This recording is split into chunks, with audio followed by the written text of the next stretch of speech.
Hi there. Hi, Katie. Nice to meet you. How you Nice to doing? meet you too. What an Good. honor. I'm Well, so thank you. excited. Yeah. Well, let me see. Everything's fine. Okay. Tell me how's the sound? You sound great. Yeah. I just hit recording right away. Otherwise, Yeah, that's I'm good. You terrified I forget. forget. I do that all the time too. Yeah. So how long have you been doing this? Or how did you Well, get I started? was diagnosed. I'm a pandemic diagnosis, as I like to call them. Oh, Had a emotional meltdown when my kids were doing homeschooling and lockdown and all of that. And it had been gently suggested to me over the years by my therapist that I should look into ADHD, but I, like many women, was like, I don't know what you're talking about. I'm not hyperactive. I could spend days lying on the couch in a depressed state, right? right. So once she started making the connection between like a lot of that disparity between what I was accomplishing versus how I viewed myself, I think that was a big tip for her. And she actually was diagnosed through her son, as many women, adult women are. So I finally was diagnosed last year in late Hmm. summer, early fall, and it was just such a transformative, revelatory experience for me. I mean, it felt like it was so overwhelming. It felt like every seemingly random issue that I had had throughout my entire life was like wrapped up in this neat little 4 letter acronym. And it blew me away. And so I really wanted to find out if other women who were diagnosed in adulthood Mhm. had had a similar experience to me. And I have a journalism background, and I was sort of like, you know, just wanted an excuse to have conversations with women. It was Yeah. also, we were all in lockdown as well. So, Yeah. Zoom was Perfect. like, Yeah. had become the new norm. And so I decided to start the podcast as an excuse to have a platform to start interviewing women to find out if their experiences were similar to mine. And I quickly, I launched the podcast not even a year ago. It'll be a year in December. And I think it really took off because of the fact that so much of our understanding about this diagnosis is through shared lived experience. It's not necessarily a reading books as much as I feel like your book should be required reading for every woman who is Yeah. diagnosed. We'll get to that later. Yeah. Yeah. But I realized, that sharing these lived Oh. experiences is such an important way for us to kind of come to our understanding of this diagnosis. Had you done anything like this before, podcasts or anything like this? I had a podcast before with another colleague, which sort of we did for a little while. It never really took off. Um, but I have sort of realized now in retrospect how that one-on-one conversation is such an important way in which we learn. And so I mean, it's this past year of interviewing women, I've interviewed almost 80 women at this point, Wow. has just been like, I feel like I'm getting, this is how I get my PhD, right? Like, for somebody who bumbled her way through university and barely graduated by the skin of her teeth, it's been really eye-opening to see all of the different ways in which we learn, and how our experience with academics, at least my experience with academics, is in no way a reflection of my intellect. And I think that was another Right. thing that I carried with me for most of my adult life prior to my diagnosis. So this is such a treat to be able to interview you because, like I Yeah. said, your book was the first book I read after I was diagnosed. And I listened to it, and then I re-listened to it again recently in preparation for this interview with this like year of behind me. And it was really interesting to sort of have that different perspective of when I first read it, it was just like I was going through that feeling of like, like the book says, you mean I'm not crazy and I'm not lazy and I'm not stupid and this is not just me. Like there's so much of, I think what is so profound about your Yeah. book is that there is a lot of shame in Yeah. these private experiences that self-care and hygiene and sort of a lot of these things that I was realizing for the first time was a shared experience among women with ADHD. And now a year later, I'm like, yeah, but I still have ADHD. So, What do you right. So mean? now it's like just meaning that like there's a lot of things that are still a struggle, you know, like course. even with the diagnosis behind you, like you still are living with this, and sort of what does that mean? Well, yeah, no, that's a really important point to explore, because our last book, and if you read Radical Guide for Women, you know, I mean, that is the point of it, is that you have to, this is a chronic condition, you know, your brain and all the stuff you're going to do for it, your medication, all that, strategies, tips, tools, whatever, that's your brain, that's not you. And you have to sort of untangle those two things and come to terms with it. This is chronic. This is nothing, and you don't want to approach it like you want to get over it, because that's who you are. And you just want to get help for your brain difficulties and accept them because they're chronic. And then the rest of it is getting on with your life like you are, and, you know, and accepting and valuing yourself. So that is an important, yeah. So, you know, you sometimes it's framed like, okay, take this medication or get a diagnosis and you'll get over this. And that's not true, you know, and you don't want to get fixed, you know. It's right, like, absolutely, only yeah. dogs and furniture get fixed, right?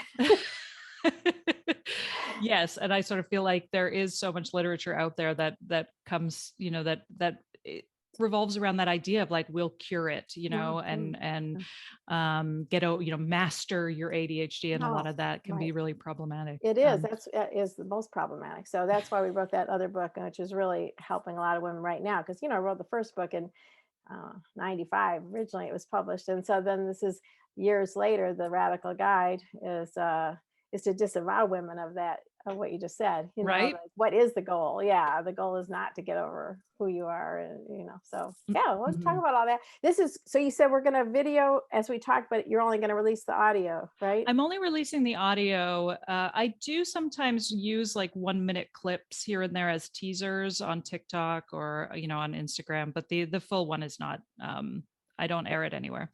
Okay, good. Just because I would, you know, if it's just important to me, because I can look at my notes more if it's, Oh yeah, if I know absolutely, it's yeah, and you audio. know, Yeah. you know, barking dogs, all of that stuff gets edited out. Yeah. Yeah, yeah. Oh, Um, good. so I did want to ask you, because I know you wrote your first book almost 30 years ago, Well, which there was the blows me revised away. edition. Yeah, revised edition was in 2005, I think. Hmm. Yeah. So Which yeah. is what I'm assuming I listened to, because I listened to you read the audiobook. So that would have been the revised edition. Oh, well, that was even much later. That was when I put out the audio book. So yeah. Oh, are we is this like the thing now? Yeah, Like, we're getting oh, into oh, it. we're rolling. Oh, okay. Thanks. Good to know. I'll control what I say then. Okay, go on. But Yeah. what I do like, you know, what I have been asking throughout my interviews with women, and even though I know you're sort of on as an expert, I am curious about your personal Yeah. experience with your diagnosis. Like, how old were you, and what was happening in your life that led you to sort of make these connections when practically nobody was making these Right. connections? I mean, when we say you were a pioneer in women in ADHD, you're really the first one off the boat. Yeah, exactly. I feel like no, that's a really interesting question, because yeah, it was in the very early 90s. And yeah, I didn't, your question was what made you think you had ADHD. I didn't think about that. There wasn't anything that we were talking about ADHD without hyperactivity at that point. But a lot of great things came together at the same time. I had been really, but I had been trying to solve this mystery of what I've been struggling with for, it was about age 40, for 40 years. Massive disorganization, you know, severe and chronic disorganization, shy, not talking at all, not being able to organize my thoughts, you know, but very smart and hardworking. I I I just was struggling, you know, and I was very smart. It's called twice exceptional. We call that now. If you've heard that term, it's for people who are twice exceptional, like they're both ends of the bell curve. Like, you're really smart, but you have all these severe challenges, and that's sort of even a harder thing to understand. So it didn't matter how much I was achieving, I would just create more stuff that I couldn't control.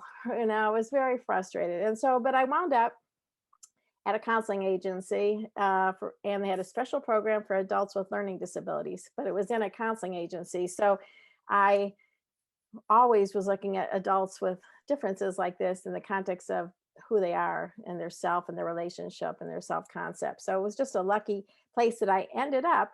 I was majoring in minority mental health, and just through that program, I got connected to this other program. And to work at this program, I had to take a test, a learning disability test. And it was the first time I ever had incredible difficulty that was discovered. They gave me some crazy memory test that I imagined other people could pass, and they gave me sort of nonsensical looking Martian looking people and told me their names, and then they'd go back to it, and I couldn't remember a thing. And so it was the first time I saw, wow, I have a severe problem with memory that I've been trying to compensate for all my life. They had no idea about. Then in my spare time in between clients, I was surrounded by books about learning disabilities, and I was looking through to find an answer to what the severe and chronic disorganization was all about. And they discussed it in terms of learning disabilities. At least I saw something identified there. Um, and then a couple books started coming out into my office. One was Driven to Distraction, which was great, but it was the first time we understood that adults had difficulties, even though they might have lost their hyperactivity. But it was still mostly about men and people who used to be hyperactive. And it wasn't until a little bit later that we started talking about that people could have these difficulties without having ever had having hyperactivity. And that's when we started understanding women also had something like this. So I did read that book, Lazy, You Mean I'm Not Lazy, Stupid, or Crazy. And that was the first time I saw adults in general described in a way that made me think, wow, I think that's me.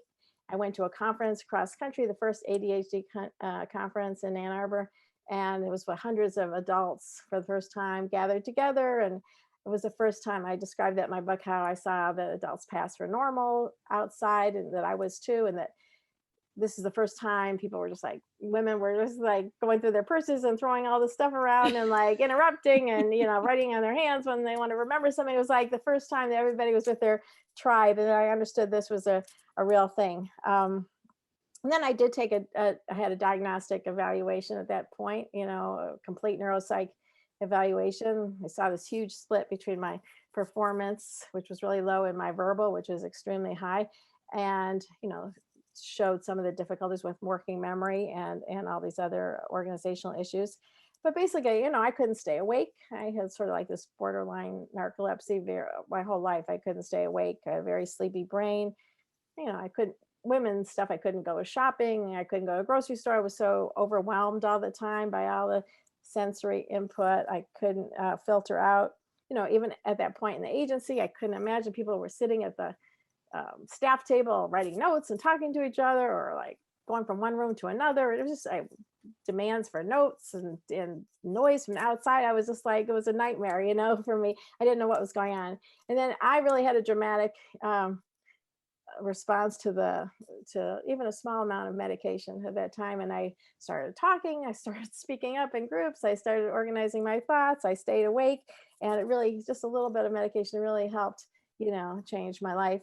But I had clients at the time, so I started studying them and looking at and tracking the differences between women and men. And that's where, even if they had the same differences, the shame that the women felt about these difficulties, were really so apparent that I started really focusing on it. Yeah, that's a topic that we discuss a lot in my interviews with women, which is, that the domestic pressures and kind of, how so much of the self-doubt when it comes to like, is this even ADHD, or am I just fill in the blank, right? Am I just lazy? Am I just disorganized?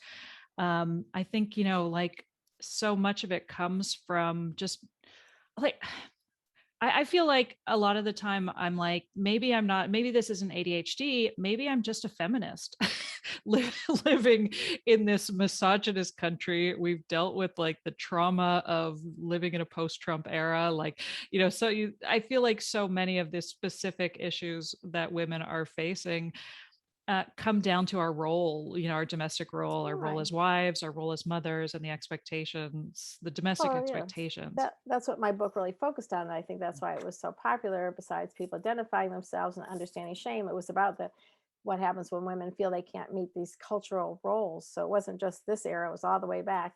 The cultural roles that they've learned to idealize and internalize. And even if intellectually they don't believe it anymore, deep down they still compare themselves ruthlessly to other women. And in these domestic areas that conflict so much with their executive function difficulties, that's where the shame and the hiding and the embarrassment and the disparities in power in their relationships often come, because women still feel it's like the 1950s in my office, really, no matter who these women are, what they've achieved deep down, when they can't do those domestic uh, things very well, they feel such shame. And like I had someone write to me the other day, I said, who would think that like argument about the pots and pans would, make me think about many ways that I could die, something so poignant because, still this shame, no matter how successful you are about like, you didn't do the pots and pans, or why are the dishes in the sink for 3 days, or why didn't you fold the laundry, even if the men are helping with tasks, there's still these deep gender role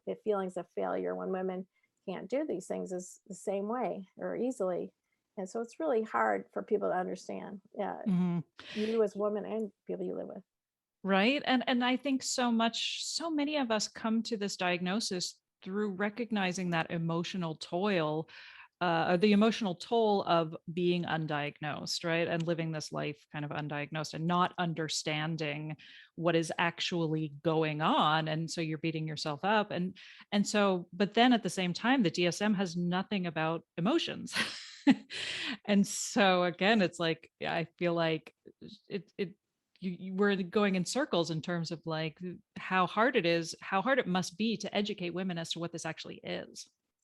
Yeah. And it's like you say, it's so much better now because when I, finally wrote this book, and luckily it was at a time where internet was just beginning to be used, believe it or not. And so that allowed women to start talking to each other and define their own experiences for themselves, to go to conferences and gather together, because I didn't know. I was really confronted by a huge amount of resistance from the male dominated field. Academics were really used to controlling this field and telling parents about their kids, but all of a sudden adults, men and women, were coming into the field, and they were taking over, they changed the whole field. And women then drove the whole change by going to their doctors and saying, no, this is real and this is who I am. So women really, by talking to each other, like you said, really changed the face of this. And it's hard to imagine, I know, for you guys, that we didn't talk to each other before that. There wasn't the internet. And so people were even more and more isolated. They had no way to find these things out. And so once that happened, this is just built and built and built, where women are talking to each other all around the world now. So Yeah, it is mind blowing. I mean, that I think that's the one most common reaction I get from for reviews of the podcast, which is like, I feel less alone, and I feel like I'm, that there's nothing wrong with me, that I'm listening to other women who are bright and accomplished, who are experiencing the same kind of secret things that I've been going through my whole life. I know. I think that's the most therapeutic thing, I think, for women, is to because when they hear other women who are successful and really wonderful women, and then they are describing the same struggles that they have, they're forced to sort of shift their own self-image. It's a, cognitive shift, because they say, well, I can see their strengths, I can see they are, and so they start to internalize a new self, narrative. Right? Yeah, and I feel like I've said this before, in in the podcast, which is like, I feel like half the quote unquote treatment of ADHD is that self-realization and that shift in narrative and just understanding, and the research that comes with like, realizing where your behaviors are coming from. Well, I mean, And it's just tricky. And, therapists have a long way to go with helping women with ADHD, because this is, again, there's your brain, there's, and your behaviors and your difficulties. But if they don't, but if they don't come from a non-pathologizing point of view, or see yourself over your symptoms and help you really heal, not cure, heal, which means like see yourself as whole and hold on to both these sides of yourself. You have strengths, you have weaknesses, you have challenges like everybody. And then you also have who you are as a person, your core traits. And it's much more complex than just controlling, the way you pay attention. And there's layers and layers of ADHD, not just because it's different because of the hyperactivity, it's because of the late diagnosis, like you said. And because then you have layers and layers of shame and layers of not understanding your experience and filling in the blanks in all sorts of distorted ways. And that's what therapy for ADHD is really about. You can have coaching and all these other things, but often women who weren't diagnosed till late have many layers of shame and distorted self narratives and hiding and withdrawing, and it just snowballs. So that's why therapy for ADHD for women, has to be more prominent. Oh, right. Yeah. And I think um again, like once women start to understand what is actually happening, then they're able to kind of move forward and advocate and ask Mm. for the accommodations that they need, one of the major accommodations being therapy. But even like I just notice in like even in the smallest details in my life, like going to a doctor's office and saying like, you're throwing a lot of information at me, I'm going to need you to write this down, or can you send me an email, or or Exactly. No, I mean, that's like one of the main things we do in therapy, is like this communication skill, which I think many young women are much better able to do than older women. I find that this new generation of women just value diversity now, aren't so embarrassed by it, or more willing to advocate for themselves. And that's what really changes things. When you can say things like that, that is a really hard thing to say. You feel such shame in the doctor's office or any place where information's coming at you, and to be able to say, I to describe, I have difficulty with, remembering this. I need you to write this down, or can you give it to me in the way I need it? That's a huge thing. And that's, really what women struggle with, because they feel like, they're embarrassed, or they feel like revealing those difficulties means something terrible about themselves. Yeah. And, and even with my relationship with my husband, I think one of the biggest realizations I had was how I was valuing so much what he brought to the table. I wasn't paying any attention to what I brought to the table. And I think that that's another thing too that comes with that understanding, which is like being able to realize what gifts you do have, as opposed to focusing. And I don't know if that's like, again, if that's like a dopamine thing where we where I know Hallowell and Rady talk a bit about the devil on the shoulder, and that idea that like we tend to kind of focus on the negative, as a result. But that idea, like how we undermine the things that we do bring to the table because we're Right. And women, focusing so much on what we're not doing. right, we're focusing on the negative. And it's often in that role that's the most difficult for us when we're at home or with our husbands, that executive function. So we already are very easy, to blame ourselves. Often the spouse isn't even bringing that much negativity. It's often what's coming from you yourself. And you're exactly right. Women don't value these things that they're good at because they're invisible. Maybe they don't value all the invisible caring, emotional, taking care of people, and all the invisible things that they do, or visible but not so dramatic as the dishes in the sink. So women automatically, compare themselves, and lose power in the relationship, because they don't, and then they don't see that their partners also struggle most of the time with some, everybody struggles. So they're only saying, oh, ADHD is like the worst thing in the world. They could be married to a bipolar person, or a alcoholic, or anybody who's got their own struggles, but they only see that ADHD is like the worst thing in the world. So women do this to themselves because they didn't have a very self-soothing voice growing up. They didn't have anybody helping them understand, that's not you, that's your challenges, and that's, this is who you are as a person, or no advocacy. And so they, part of therapy is helping them develop, or groups helping them develop that internal valuing voice. And also understanding that the voice you hear in your head is not always necessarily the truth. I think that was something I learned from dialectical behavioral therapy, and I think a lot of women I have interviewed came to DBT intuitively through, because so many of us were diagnosed with other mood disorders. So we've so many of us have found value in something like DBT and CBT, as even before we understood what ADHD was. Oh yeah, and then those kind of skills, like you asked about radical acceptance. I mean, that's the same kind of idea that there's that originally came from DBT. That idea of that there's pain, and we all have pain about things we can't control, or we don't have any say over. We have to face the painful, often frustrating, difficult reality sometimes of living with an unruly brain, but we don't want to add to it. We don't want to add from pain. We don't want to add suffering. Suffering comes from, oh, this isn't fair, or what's wrong with me, or why can't I do this, or I'm such a loser, or oh, I'm just gonna, I gotta get over this. I can't let myself do anything else till I get over this. This is terrible.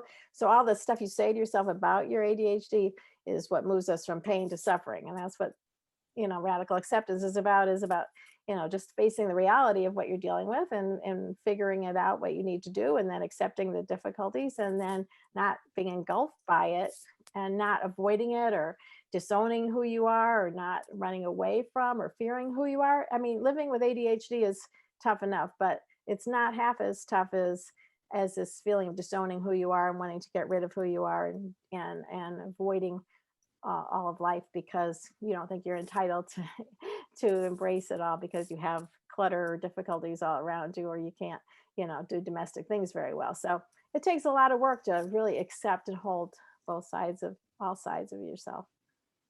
Yeah, and I think you and Michelle Frank, that was so well said, and I think you talk about that a lot in your book.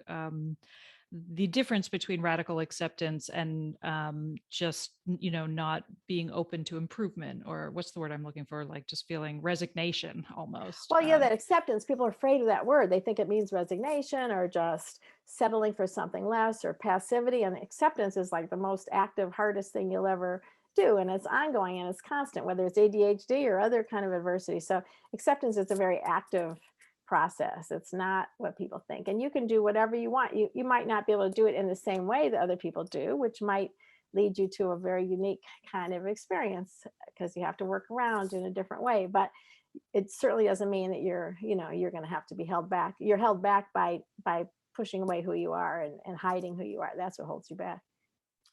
Yes, which comes back to that idea of I'm going to fix this, I'm going to get rid of this. And I think there is a lot of confusion too in terms of how we talk about ADHD, because I often, I get very confused because sometimes we'll talk about ADHD as though it's a genetic brain function, and this is something you need to learn to live with. But then there's also the ADHD, which is your behaviors and the traits that you need to manage and treat and master. And the way I think that idea of like getting over some of the problematic behaviors like forgetfulness or distraction, and it can be sort of difficult to think about what exactly are we talking about with ADHD. Is it is it Well, it's not one thing. That's why it's confusing. And I don't like the term ADHD. I don't really use it anymore, because first of all, it changed over the years. So many of us were stuck way back in the ADD thing, and the H really threw a lot of us for many years, it just changes all the time. And I prefer, when describing it, to describe the actual difficulty. So I much rather say women with executive function difficulties, which is, management of certain kinds of functions that make coordinating logistics difficult. So executive function, I always use neurodiversity now instead of ADHD, because it's it's not blaming and it's non-pathologizing, and it's actually valuing diversity, and where everybody's brain is different. And so because there's not one ADHD brain, it's just misleading. And yeah, eventually I like to say like a dopamine imbalance or something, eventually it'd be just like thyroid or something where it's not a big deal. You just need to correct the some work with the imbalances and manage your lifestyle like with any chronic condition. But yeah, I'm not a big fan of the word ADHD. Yeah, that's a question I'll save for later. But yeah, I ask everybody in my podcast because it was so problematic, and I think really keeps a lot of women from pursuing a diagnosis, or at least researching what exactly it is, because it's such a confusing acronym. Now, I know I've been answering some of your questions as we go. That's fine. We this is the beauty of an ADHD podcast. It's all over the place. Yeah, exactly. You were just something about neurodiversity, and well, you asked me, in your questions, like, what do I prefer to call it? So that's why I answered that. Well, yeah. So if you could rename it today, what would you do? Would you call it? Well, I'd always just describe it as women with I describe it more, women with executive function problems. Now, that could be due to many different things, but I mean, I think it more captures the actual struggle. I don't think it's important to label everything specifically, because with ADHD, it's a syndrome and it's chronic, it's not constant, it's variable depending on where your environment is. So sometimes you'll be focusing great. Sometimes you'll do things even better than other people. So it's just a broad brush kind of approach. And it's why it's difficult for women now. And it's become like a joke line. ADHD is not, it's not taken very seriously. It's become, just stereotypical, and it doesn't help women understand that, that they have something they're coping with that isn't what you traditionally think of as ADHD prevents them from getting diagnosed, even though that's, improved a lot. Mhm. Yeah, I think, it was really surprising to me when I was diagnosed because I wanted to shout it from the rooftops, as many women, I think, when they are diagnosed, realize, this is such a revelation.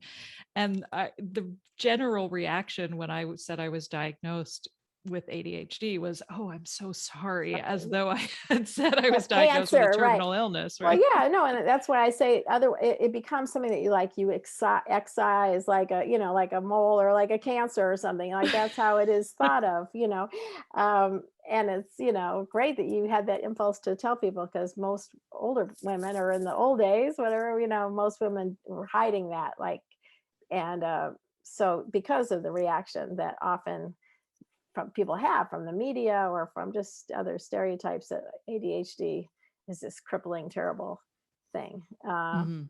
And it's just who you are. I mean, it's how your brain functions. As you see things in a fresh perspective, it causes some crazy things in your life, but it also makes, other things possible that other people wouldn't, pursue. So now, since the pandemic, there has been quite a increase in ADHD diagnoses, and also all across, in ASD diagnoses and self-diagnoses. So we've got the rise of TikTok and social media, and just this, these relatable memes that I think a lot of people are seeing, having a lot more time to scroll through social media, seeing themselves in these videos, in these memes, feeling like, oh my goodness, like I feel seen in a way that I Mm. have never felt seen before. And so I feel like there's been this incredible rise in diagnoses, but then at the same time, there's also been this rise in the backlash of like, oh, it's just trendy. Oh, it's probably not ADHD. It's probably something else. Seek a medical diagnosis, which I think you should. But Yeah. I think that there's sort of hand in hand with this increase has been this backlash, like, oh, everybody doesn't have ADHD. That's not possible. It's got Right. to be Everybody. something else, Right. right? That's been So there since the beginning, though. That kind of backlash has been there from the beginning, though. And it just takes different forms, and it wasn't on social media yet. But yeah, nobody believed that ADD was real at all, mhm. and nobody. So there's always been backlash of conservative groups. I remember Scientology had a big thing about it, and Ritalin was a big deal. And, when I first went to get medication, the pharmacist wouldn't tell me at all what kind of medication they had, because they thought we were casing the joint, that we're all drug addicts. And, it was very shame based from the beginning. So there's always been a backlash. I think that a pandemic, yeah, I think just being on Zoom now and being able to seek mental health treatment much more easily has helped. And I think that a lot of women, they just were forced to stop. They were overwhelmed, like you were saying, by kids and everything right in front of them and all these pulls on their attention. But there was also more easily access to information and to connection. But I think it also maybe was a tipping point for a lot of women. Like, okay, they sort of were holding it together, and then then they were able to see, well, okay, I can't escape this anymore. This is what happens in real time, in real life. And so I think that just became much more prominent, as well as more evident, as well as this rise in connectivity from internationally, and just the whole field exploding. I wrote this Yeah. book in 95 and nobody ever heard of it, basically, women with ADHD. And so it's just been dramatic. And, Europe was always behind us. And now, internationally, everybody is understanding this now. So just the volumes of people and ways to connect have grown so much. Mhm. So Do I you think think just it's much more than 10% of the population? women, Yeah. what women are, I Or don't or do know. you think it's much more than, you hear that I number, hadn't heard 10, 10. I around hadn't heard. 10% of the No, population well, then that has. is more. I haven't heard Mhm. 10%, because it was more like 5% when I was coming up. So Oh, that maybe I'm rounding up. you could be right. I just haven't been so connected to what they're saying now. At first, they thought that women were just a very teeny percent, though. And uh, so then it got equal. And so I don't know the latest estimates, but I'd be interested if you find that somewhere. Yeah, maybe I'm just thinking about, when I explain ADHD to my children, I have a daughter who's in high school, and then I have a son who is in fifth grade. And so, once I was diagnosed, of course, I've been looking at everything they do with a fine tooth comb, and everything my parents did. Mhm. Um, and so I, explain it to them, like being left-handed, where I say, imagine my daughter's left-handed, and that's about 10% of the population is left-handed. So I'm always like, imagine if when I was a kid, and actually when I was a kid, I'm old enough that my kindergarten teacher forced me to become right-handed. Right. I know. And so I was originally left-handed. I was forced to become right-handed. And then when I looked back at my report cards after my diagnosis, it was just like criticism about how my handwriting was terrible, and and how messy it was, and how I had to focus Yeah. on being neater. And I was like, Yeah. I was like, come on, guys. Uh, but I was thinking, like imagine Yeah. not having scissors that were for lefties, and then everybody said, why can't you cut, or not having a left-handed desk. And so that seemed to be like the analogy that works Yeah. best when I talk to my kids about, the idea of accommodations, and how, instead of saying, well, I guess you just can't cut, saying, what do you need to be great at cutting? And I Yeah. think that No. was something that a big shift for me, just in terms of, I was also in the gifted program growing up. And so my parents always would talk to me about the fact that, like, you have this really high IQ, but your grades are terrible. And they wanted me to feel good about myself. And so they would say things like, well, not everybody can get good grades. It's fine. You don't have to go to university. You don't have, Yeah. you have street smarts instead of book smarts, they used to Right. say, right? And I, I think they were meaning Yeah. well, but now looking back, I realize what a blow that was to my sense of self.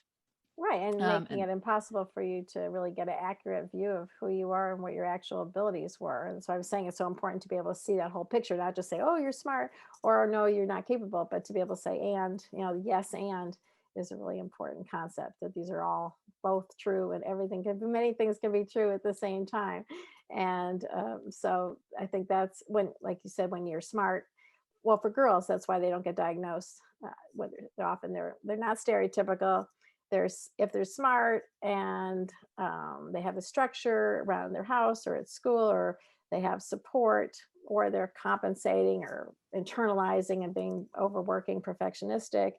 Uh, you know, it's very hard for people to get an accurate picture of them. They're people pleasers often. They're not bothering. They're not hyperactive, acting out little boys.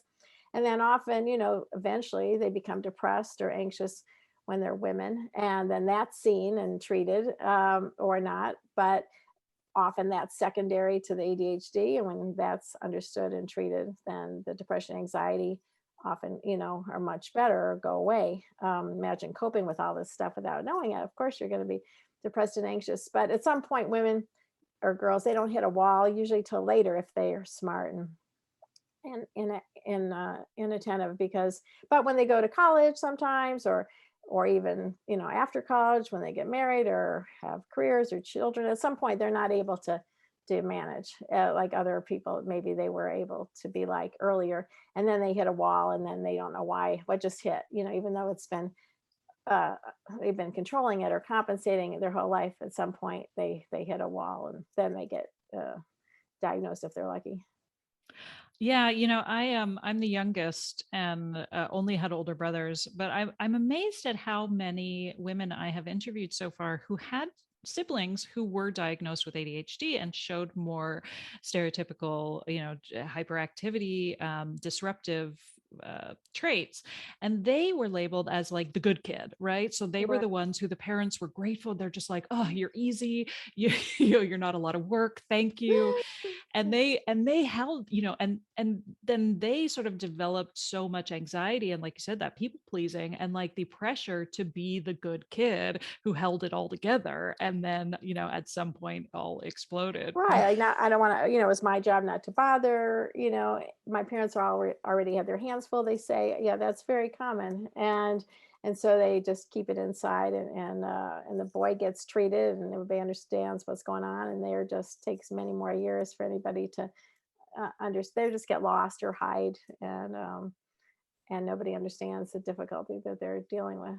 That's a Hmm. pretty common thing for girls. And then women, I mean, their biggest coping mechanism is often hiding, even once they're diagnosed. Sounds like you, maybe your generation, and the women you talk to are more out there once they get diagnosed and they know what's going on, or they're on medication, that they're not as, even if they have some embarrassment or shame, it sounds like you guys are more forthcoming with like, this is like real, and this is what I need, and like advocacy for yourself, instead of hiding so much. I don't know, is that what you find? Yeah, I mean, I think I do see a lot of advocacy. I think when you're diagnosed in adulthood, just because we have so much empathy for, like I feel like if I can save one woman from going through what I went through in terms of the misdiagnoses, and just always feeling like I've been diagnosed with depression and anxiety. I was diagnosed with PPD and PPA, and I was on various cocktails of medications, and always felt like it wasn't working, but also felt like, well, if it's this bad on the medication, imagine how bad it'll be off the medication. And so always sort of upping the dose and feeling like, why am I depressed? I have a good life. So there was that confusion too, which was like, where is this depression even coming from? So just the putting, connecting the dots and putting this puzzle together, it just feels like, yeah, immediately you're like, if I could save somebody who's going through this, it'll be No, all been worth it. yeah, but I mean, yeah, also the how do you, but willingness to advocate and open to other people about what you need. That's what, for yourself. That's Yeah, often well, harder. yeah, although I think we do have a gift for just blurting things out and being an open book. I've never really been very good at like keeping things to myself. So I feel like that is an accidental ADHD Yeah, gift for sure, good. which is like if I could help somebody else by blabbing on and Yeah, yeah, yeah. I always used to call myself Sophia from the Golden Girls, where I was like, I don't know if I had a stroke, but like I just say I have no self censor. So Uh-huh. I've used it to my advantage. Exactly. Yeah, yeah. No, like that's why I answered your question about like what are some of the advantages. And I always say, ADHD saved me from the life of artificiality and superficiality and mediocrity that I wanted. Like I wanted to conform, I wanted to fit in, and I couldn't. I tried and I couldn't. So and it just kept pushing me to find, and I had to be really, really interested in something. So I had to keep things interesting. I had to keep moving on to find things that were really of value to me and really meaningful. And even though it was much harder for me to write or to organize my thoughts, I had to keep digging deeper until I found some, really pearls at the bottom of my piles, kind of. But I had to keep going, and so I couldn't just like, oh, okay. I had to, I had to. It kept pushing me, and so so that's a good thing about ADHD, that you're going to want to find something that's really compelling for you. Like that's the key, actually, to find something compelling to help move you, discipline, like instead of this discipline as like a berating yourself and punishing yourself. It's like disciple, it's from the same word as disciple, to follow with love. And that's the key with ADHD, to find something compelling that draws your attention, to move toward not just a negative kind of way to control yourself or fix yourself, wait until you're all better, kind of, and until women say, "Oh, I'm gonna wait till I'm all organized before I let myself feel entitled to have a life," and like that doesn't work. So finding something that's really exciting and getting support that you need, because you're going to need support to fill in some of your gaps here with executive functioning, and to keep moving towards an exciting future for yourself that's meaningful to Mhm. you. Yeah, and I think that's another thing we talk about a lot, that comes up in conversation a lot, is how problematic the term superpower can be for many people, because there is a lot of grief, there is a lot of regret Yeah. in an adult diagnosis, there is a lot of that, like what could have been, how did nobody see the signs, how could my life have been Hmm. different.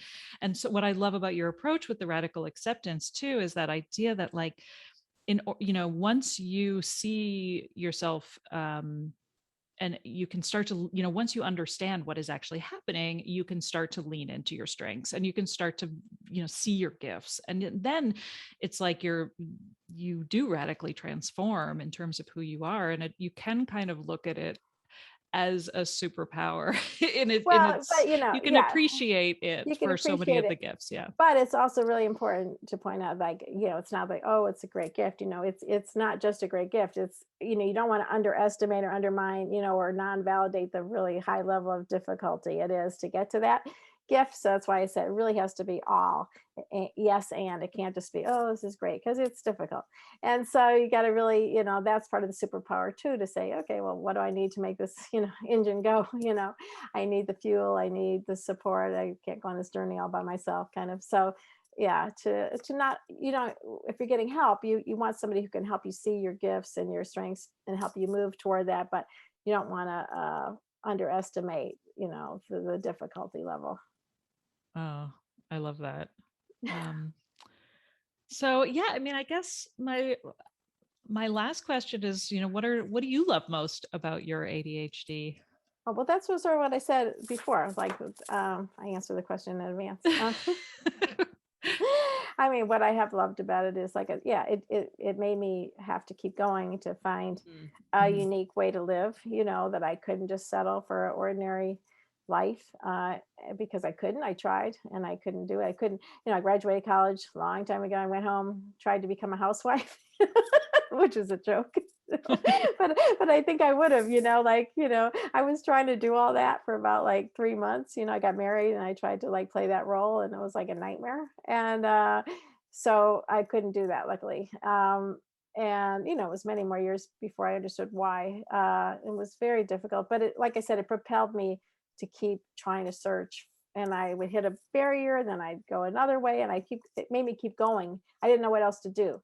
I always said, like, I'm like Monet said, I only do two things well, paint and garden, but sometimes you have very narrow skills, but they're good. And it took me a while to find out exactly where was a good fit for me, and so I think you just have to keep going with ADHD, and not settle for something that doesn't fit you, because that won't work. And that's the good thing about ADHD, it just won't work. And so you have to keep going till you find something that works for you. Mhm. And marry Yeah. well, like Hollowell says, marry the right person. Oh my goodness, yes.